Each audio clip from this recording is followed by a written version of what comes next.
Hello mga kawingsat, maupay po na adlaw sa aton na tanan.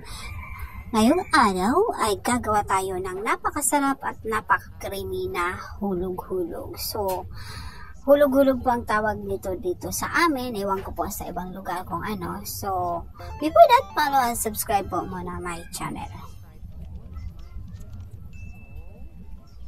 So, ngayon yung pangunahing sangkap ng ating hulog-hulog ay balanghoy o kamuting kahoy. Siyempre, kailangan natin itong balatan.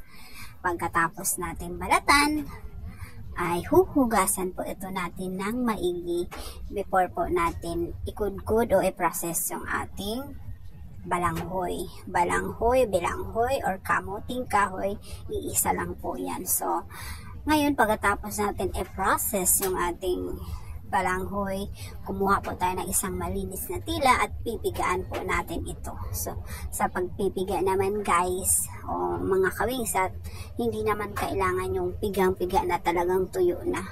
Kailangan may natitira pa siyang sulid para hindi tayo mahirapan sa pagbibilog mamaya. So, ganyan nga guys. Simple lang yan. Alam nyo guys, itong pagkain na to, napakasarap. Pero kailangan talaga ang gagawa nito ay isang masipag na tao. Kasi napakaraming process, napakaraming gagawin para mabuo mo o maluto mo itong masarap na pagkain na to.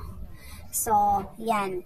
Pagkatapos nating pigaan, so bibilog-bilugin na natin yung ating bilanghoy. So, ganyan lang. Ikaw na rin naman ang bahala kung gaano kalaki o gaano kaliit. Basta importante, mabilog yung ating hulog-hulog, yung ating balanghoy. So, ganyan. So, pagkatapos naman yan, guys, yung ating niyog, kailangan na natin isalang o pakuluin. So, pagkulo guys ng ating unang gata ng niyog, dyan muna ilalagay yung ating binilog-bilog na bilanghoy. So, yun po ang tawag dyan kasi hinulog po natin sa kumukulong gata. So, ganyan yan.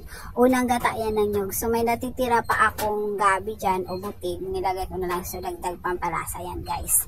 So, ngayon haluin natin at pagkaluto ng ating medyo pag half cook na, ilagay na natin yung asukal at yung unang gata ng ating niyog. So, ganyan lang kasimple. Naku guys, naku mga kawingsat, talagang pag natikman nyo to, hindi kayo magsisisi ba't nyo ginawa to.